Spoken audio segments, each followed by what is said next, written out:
اور قربانی سے جراثیم کو گھر لے ہی آئے نا۔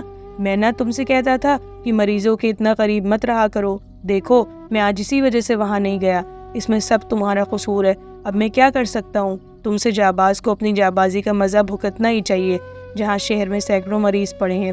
بھاگو، نے ملتجیانہ انداز سے کہا، مگر خداوند یسوع مسیح، چلو ہٹو، بڑے آئے کہیں کے، تم نے جان بوجھ کر آگ میں ہاتھ ڈالا ہے، اب اس کی سزا میں بھگتوں؟ قربانی ایسے تھوڑی ہی ہوتی ہے، میں اتنی رات گئے تمہارے کوئی مدد نہیں کر سکتا، مگر پادری لابے، چلو جاؤ، پادری لابے کے کچھ ہوتے۔ بھاگو سر جھکائے وہاں سے چلا گیا۔ اس کے آدھ گھنٹے بعد جب میرا وہ سفر ہوا تو میں اپنی حرکت پر نادم ہونے لگا۔ میں عاقل کہاں کا تھا جو بعد میں پشیماں ہو رہا تھا۔ میرے لیے یہی یقیناً سب سے بڑی سزا تھی کہ اپنی تمام خودداری کو پامال کرتے ہوئے بھاگو کے سامنے گزشتہ رویے پر اظہار معذرت کرتے ہوئے اس کی بیوی کا پوری جافشانی سے علاج کروں۔ میں نے جلدی کپڑے پہنے اور دوڑا بھاگو کے گھر پہنچا۔ وہاں پہنچنے پر میں نے دیکھا کہ بھاگو کے دونوں چھوٹے بھائی اپنی بھاوج کو چارپائی پر لٹائے ہوئے باہر نکال رہے ہیں۔ میں نے بھاگو کو مخاطب کرتے ہوئے پوچھا، اسے کہاں لے جا رہے ہو؟ بھاگو نے آہستہ سے جواب دیا، کوارنٹین میں۔ تو کیا اب تمہاری دانست میں کوارنٹین دوزخ نہیں بھاگو؟ آپ نے جو آنے سے انکار کر دیا بابو جی، اور چارہ ہی کیا تھا؟ میرا خیال تھا وہاں حکیم کی مدد مل جائے گی اور دوسرے مریضوں کے ساتھ اس کا بھی خیال رکھوں گا۔ یہاں رکھ دو چارپائی، ابھی تک تمہارے دماغ سے دوسرے مریضوں کا خیال نہیں گیا؟ احمق۔ چارپائی اندر رکھ دی گئی اور میرے پاس جو تیر بہدف دوا تھی میں نے بھاگو کی بیوی کو پلائی اور پھر اپنے غیر مرئی حریف کا مقابلہ کرنے لگا۔ بھاگو کی بیوی نے آنکھیں کھول دی۔ بھاگو نے لرزتی ہوئے آواز میں کہا، آپ کا احسان ساری عمر نہ بھولوں گا بابو جی۔ میں نے کہا، مجھے اپنے گزشتہ رویے پر سخت افسوس ہے بھاگو، ایشور تمہیں تمہاری خدمت کا صلہ تمہاری بیوی کی شفا کی صورت میں دے۔ اسی وقت میں نے اپنی غیر مرئی حریف کو اپنا آخری اربہ استعمال کرتے دیکھا۔ بھاگو کی بیوی کے لب پھڑکنے لگے، نبض جو کہ میرے ہاتھ میں تھی مدھم ہو کر شانے کی طرف سرکنے لگی۔ میرے غیر مرئی حریف نے، جس کی عموماً فتح ہوتی تھی، حسب معمول پھر مجھے چاروں شانے چت کرایا۔ میں نے ندامت سے سر جھکاتے ہوئے کہا، بھاگو، بد نصیب بھاگو، تمہیں اپنی قربانی کا یہ عجیب صلہ ملا ہے۔ آہ! بھاگو پھوٹ کر رونے لگا۔ وہ نظارہ کتنا دلدوز تھا، جبکہ بھاگو نے اپنے بلبلاتے ہوئے بچے کو اس کی ماں سے ہمیشہ کے لیے علیحدہ کر دیا اور مجھے نہایت عاجزی اور انکساری کے ساتھ لوٹا دیا۔ میرا خیال تھا کہ اب بھاگو اپنی دنیا کو تاریخ پا کر کسی کا خیال نہ کرے گا، مگر اس سے اگلے روز میں نے اسے پیش مریضوں کی امداد کرتے دیکھا۔ اس نے سینکڑوں گھروں کو بے چراغ ہونے سے بچا لیا اور اپنی زندگی کو ہیچ سمجھا۔ میں نے بھی بھاگو کی تقلید میں نہایت مستعدی سے کام کیا۔ کوارنٹین اور ہسپتالوں سے فارغ ہو کر اپنے فالتو وقت میں نے شہر کے غریب طبقے کے لوگوں کے گھروں سے، جو کہ بدروؤں کے کنارے پر واقع ہونے کی وجہ سے یا غلاظت کے سبب بیماری کے مسکن تھے، رجوع کیا۔ اب فضا بیماری کے جراثیم سے بالکل پاک ہو چکی تھی۔ شہر کو بالکل دھو ڈالا گیا تھا، چوہوں کو کہیں نام و نشان دکھائی نہ دیتا تھا۔ سارے شہر میں صرف ایک آدھ کیس ہوتا جس کی طرف فوری توجہ دیے جانے پر بیماری کے بڑھنے کا احتمال باقی نہ رہا۔ شہر میں کاروبار نے اپنی طبعی حالت اختیار کر لی، اسکول، کالج اور دفاتر کھلنے لگے۔ ایک بات جو میں نے شدت سے محسوس کی وہ یہ تھی کہ بازار میں گزرتے وقت چاروں طرف سے انگلیاں مجھ ہی پر اٹھتیں۔ لوگ احسان مندانہ نگاہوں سے میری طرف دیکھتے، اخباروں میں تعریفی کلمات کے ساتھ میری تصاویر چھپی۔ اس چاروں طرف سے تحسین و آفرین کی بوچھاڑ نے میرے دل میں کچھ غرور سا پیدا کر دیا۔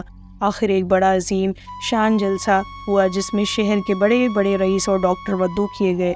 وزیر بلدیات نے اس جلسے کی صدارت کی۔ میں صاحب صدر کے پہلو میں بٹھایا گیا کیونکہ وہ دعوت دراصل میرے ہی اعزاز میں دی گئی تھی۔